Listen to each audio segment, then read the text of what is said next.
В эфире «Актуальное интервью» в студии Александр Хавренко. В связи с климатическими особенностями нашего региона вопросы состояния и развития жилищно-коммунального хозяйства являются одними из наиболее острых среди населения. С какими жалобами граждане приходят в прокуратуру, кто должен их разрешать, какие имеются возможности защиты гражданами своих прав. Об этих и других вопросах мы сегодня поговорим с прокурором города Якутска Владиславом Денисюком. Владислав Владимирович, здравствуйте. Здравствуйте. Ну и, собственно говоря, на что чаще всего жалуются граждане в сфере ЖКХ? Всего в прокуратуру в 2019 году поступило более 5500 жалоб. Жалобы в сфере ЖКХ находятся у нас на третьем месте. За весь 2019 год поступило 200 жалоб, из них около половины было рассмотрено непосредственно, разрешено непосредственно в прокуратуре. Остальные обращения были перенаправлены в контролирующие органы. Непосредственно в прокуратуре разрешали жалобы, связанные с необоснованным начислением коммунальных услуг, вопросы оказания качества этих коммунальных услуг, то есть отключение электроэнергии и другие. Вот, например, не так давно мы по обращению гражданина проводили проверку по отключению электроэнергии в автодорожном округе массовом. То есть в ходе проверки было установлено, что ресурсоснабжающая организация, то есть не были выполнены требования закона, не уведомлялись граждане. В отношении мы приняли меры реагирования, в частности, внесли представление, возбудили дело об административном правонарушении. Вот вы сказали, что сейчас на третьем месте жалобы в сфере ЖКХ. Из года в год их количество уменьшается, увеличивается? Они находятся на стабильном уровне, то есть ежегодно в прокуратуру города в сфере ЖКХ поступает около 200 жалоб. То есть такой динамики повышения либо снижения у нас не усматривается. Вот также вы сказали, что часть жалоб перенаправляется в контролирующие органы, то есть прокуратура рассматривает не все обращения? Прокуратура рассматривает все обращения, но к разрешению принимаются не все жалобы. То есть в соответствии с законодательством, да, прокурор при осуществлении надзора не подменяет иные контролирующие органы. Иными контролирующие органы в данном случае в сфере ЖКХ это и управление Госжилнадзора, это управление Роспотребнадзора, связанное в части оказания качества коммунальных услуг. Поэтому, если ранее этими органами контроля жалоба гражданина не рассматривалась, она является первичной, эти все жалобы, конечно же, в соответствии с требованиями отправляются в эти органы для рассмотрения по существу. А куда обращаться гражданам в случаях, когда не терпят отлагательств, вот, отключили отопление, отключили свет? У нас есть порядок, действует на территории города и городского округа Жатай, то есть создана и функционирует единая диспетчерская служба. То есть гражданин в случае должен не позвонить в единую диспетчерскую службу, и единая диспетчерская служба, то есть ответственные лица должны незамедлительно принять меры к устранению нарушений. Хотелось бы отметить, что в отопительный сезон сроки очень сжатые по рассмотрению обращения. То есть ответ гражданину об устранении нарушений уже должен дать в течение суток фактически. Вне отопительного сезона сроки, конечно же, немного увеличиваются. То есть помимо единой диспетчерской службы имеются сами управляющие компании, в которых созданы аварийные эти службы. Ну и в органы прокуратуры также можно обратиться. Но вот сроки какие-то есть, установленные законом, что вот отключили электроэнергию, должны в какие-то сроки включить? Для каждого вида нарушений в сфере коммунального хозяйства, да, то есть свои сроки отключения. То есть если мы берем, например, сбои при внутридомовом, то есть теплоснабжение, водоснабжение и так далее, то есть должны устранить, локализовать эти нарушения в течение 30 минут. А впоследствии полностью устранить в течение 3 дней. Если мы берем электричество, то есть возможно же то, что, например, связано с обрывом линии электропередач за пределами населенного пункта, то есть это необходимо еще найти. То есть срок не должен превышать 24 суток, это с учетом восстановительных всех работ. А гражданину надо как-то фиксировать, доказывать, что вот во столько-то свет выключили, во столько-то включили? Ну, здесь необходимо, для чего это нужно. Если гражданину причинен определенный ущерб, то есть в результате, например, скачка электроэнергии повредилась бытовая техника, то да, конечно же, необходимо это фиксировать, чтобы потом обратиться с претензией к этой ресурсоснабжающей организации и взыскать причиненный ущерб. Для чего? То есть в случае отказа ресурсоснабжающей организации от возмещения причиненного ущерба гражданин вправе обратиться в суд с заявлением о защите прав потребителя. При этом хотелось бы, конечно, отметить, что гражданин не обязан в судебном заседании доказывать, что нарушения были, что именно в результате нарушений был допущен этот ущерб. В судебном заседании как раз именно ответчик обязан доказать, что ущерб нанесен не по его вине. ущерб, то есть связанный с оказанием услуг, то есть возмещается в полном объеме, как раз поставщиком этих услуг. То есть, если такая ситуация происходит, надо обращаться и в энергопоставляющую компанию, и в прокуратуру? Да, нет, здесь в данном случае сперва, конечно же, необходимо обратиться в управляющую компанию, ресурсно-снабжающую компанию. Я думаю, чтобы все-таки быстрее и проще прошло в судебном порядке взыскание ущерба, также необходимо обратиться в службу, которая ремонтирует, которая даст небольшое заключение о том, что все-таки это скачок электричества, и не бояться обращаться как раз именно в суд с таким заявлением о взыскании этого ущерба причиненного. Еще одна очень такая животрепещущая тема в сфере ЖКХ – это капитальный ремонт.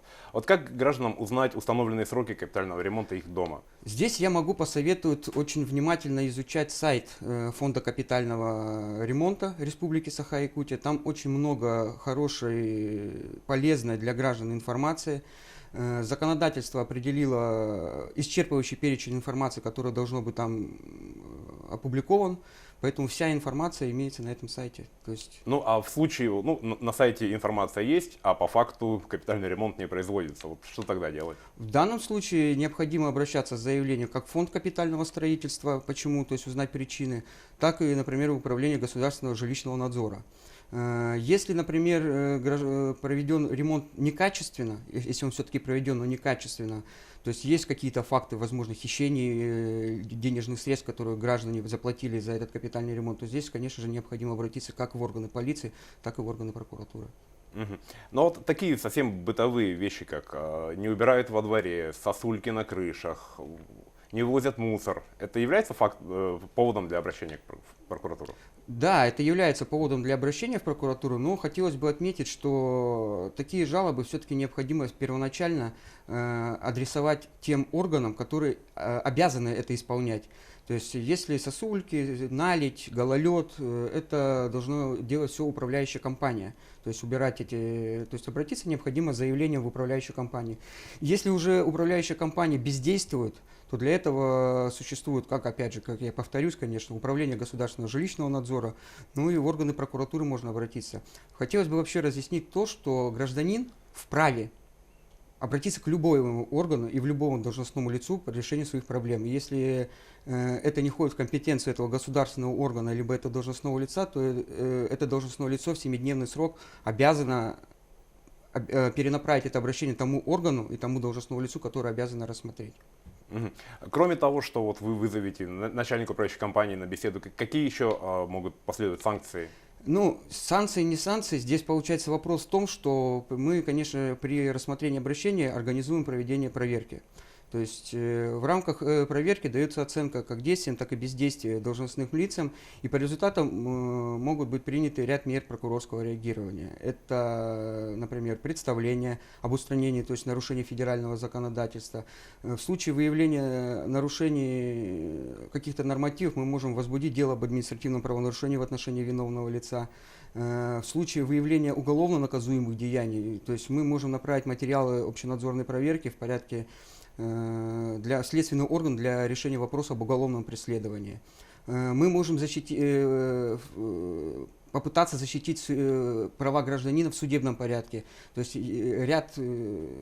законом это предусмотрено. То есть, а в случае, если появляется у нас возможность того узнать, что все-таки в будущем какие-то будут нарушения, мы обычно предостерегаем это должностное лицо о недопустимости нарушения закона.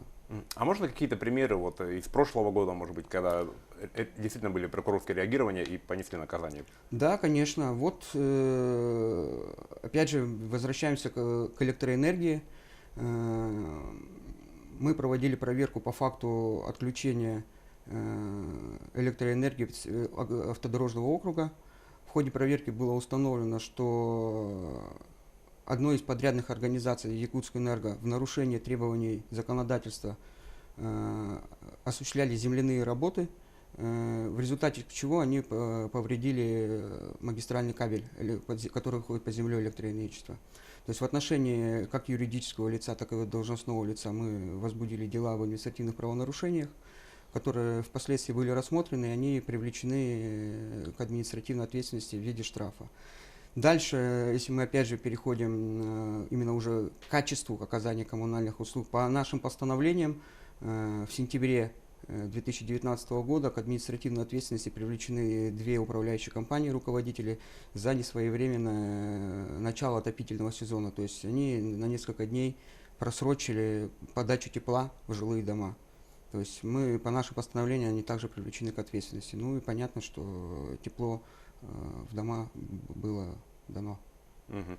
А проводится ли какая-то просветительская работа, какие-то разъяснительные встречи, беседы с гражданами? Правовое просвещение в деятельности прокуратуры занимаются абсолютно все в органах прокуратуры. И в данном случае мы часто публикуем разъяснительную информацию на интернет-сайтах различных. То есть на сайтах окружной администрации города Якутска и города Жатай, городского округа Жатай, имеется специальный раздел «Прокуратура разъясняет». Кроме этого, на сайте прокуратуры республики есть такой же раздел правового просвещения. Ну, там не только вопросы, связанные с ЖКХ, там мы публикуем по различным, по нововведениям законодательства.